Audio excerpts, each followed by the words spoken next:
Setiap hari kita lewati tempat yang sama, tapi kita sering tidak sadar. Ada hal kecil yang pelan-pelan merusak wajah kampus kita sendiri. Dan parahnya, itu semua bukan karena kita nggak bisa menjaga, tapi karena kita belum benar-benar peduli. Jujur, aku pernah mikir, apa sih susahnya buang sampah pada tempatnya?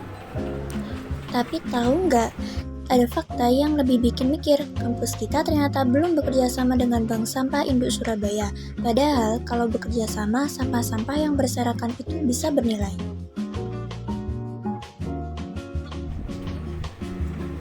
Loh, kok ditaruh di situ?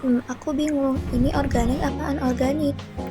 Nah itu dia salah satu masalah kita. Makanya kita butuh belajar langsung dari sumbernya, bagaimana sampah diolah, dipilah, punya nilai. Kami pergi ke BSS karena kampus kita butuh perubahan.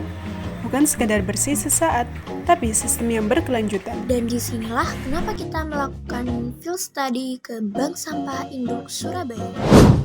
Halo guys, jadi hari ini kita lagi di Bank Sampah Induk Surabaya.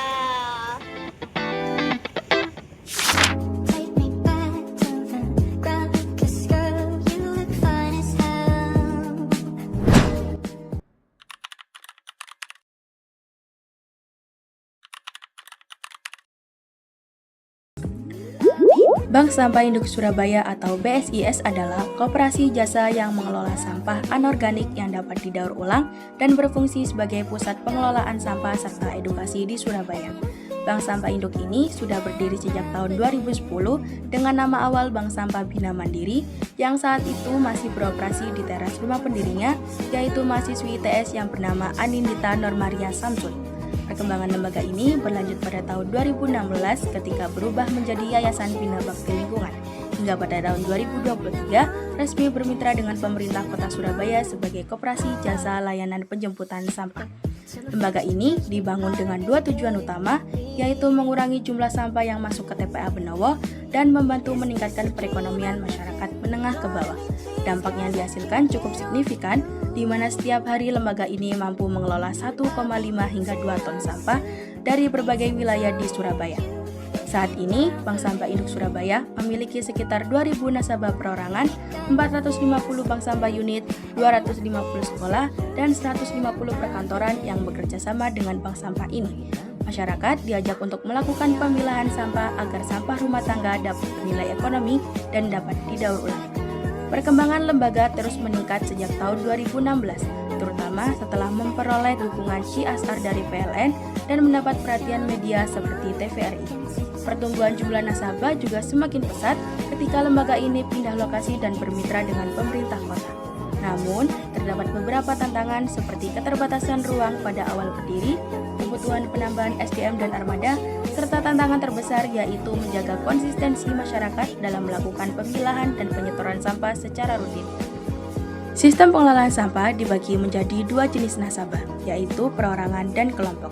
Nasabah perorangan dapat menyetor sampah secara mandiri tanpa minimal berat, sedangkan untuk kelompok seperti sekolah, kantor, dan bank sampah unit memperoleh layanan penjemputan secara gratis dengan minimal 150 kilo.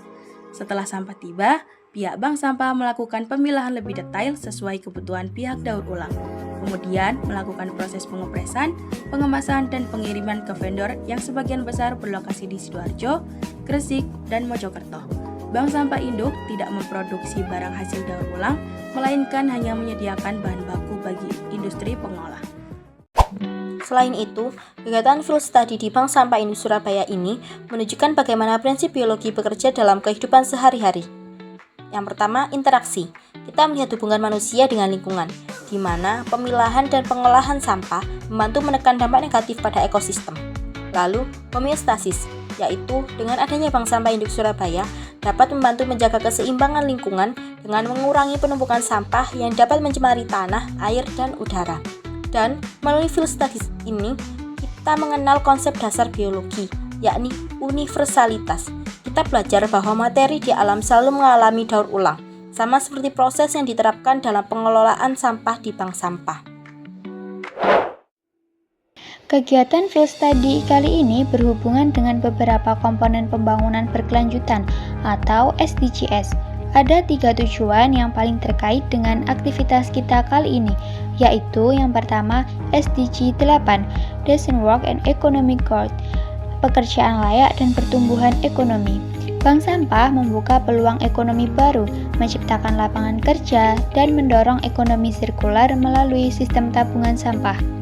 Yang kedua, SDG 11, Sustainable Cities and Communities, kota dan permukiman berkelanjutan. Bank sampah mengurangi sampah ke TPA, membuat lingkungan lebih bersih, dan meningkatkan kepedulian masyarakat terhadap pengelolaan sampah. Yang ketiga, SDG 15, Life Online, ekosistem daratan, pengelolaan sampah yang baik mencegah pencemaran tanah dan air, serta membantu menjaga keanekaragaman hayati. Jadi harapannya kita ya, mahasiswa itu harusnya bisa ya bergerak di kampusnya masing-masing untuk mengadakan pemilahan sampah.